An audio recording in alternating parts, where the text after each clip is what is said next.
we are sitting in a situation where you can pay top dollar for the best education for your children, and it no longer guarantees them a career or even a job.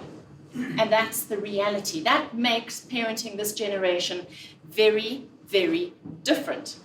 So nothing is predictable, and we can no longer prepare the path for our children.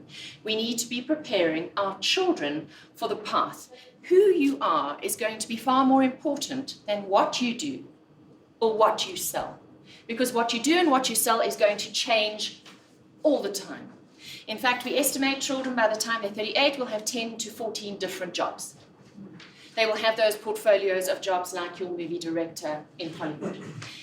But if you look at those triangles, what we actually want for these children who have to withstand the winds of change, the tsunami of change that's coming with nanotechnology, biotechnology, space travel, artificial intelligence, stem cell research, and so it goes on, is we need children built like this, with a strong, wide, and deep foundation, which starts from the time they're born and is not given to them by school, but by us, their parents. But what we're seeing is an inverted triangle very often, because parents are not at home to bring their children up. They are outsourcing and managing their children as corporate resources. I see it, I watch it. The better we manage our children, the more streamlined our lives become, and yet we're not giving our children that emotional support.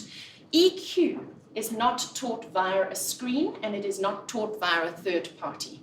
It is taught by face-to-face interaction around a dining room table, for example, in the car when we're with our children. It starts through conversation. With parents, I think that with being so time-starved, we are not present enough.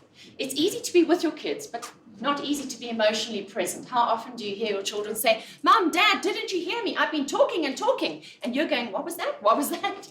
Because you are multitasking in your head.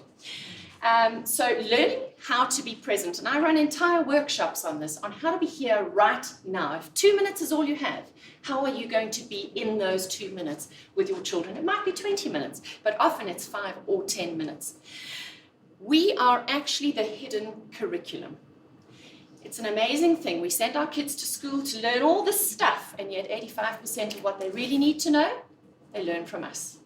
And if you look at the X factors for success, they are not taught, they are caught. Our children watch us, they watch other relevant adults in their lives. We need to be showcasing those X factors for them as well as in the world of work. If we want to stay relevant in our own jobs, we need to make sure we're showcasing those X factors. I've spoken about managing children as resources, about institutionalizing them. It's happening more and more, and there's a lot of overscheduling going on as well, and that's leading to lack of time to potter and tinker. This is a very, very big problem if we're wanting children to be creative, original thinkers. They need time, and time is in very, very short supply.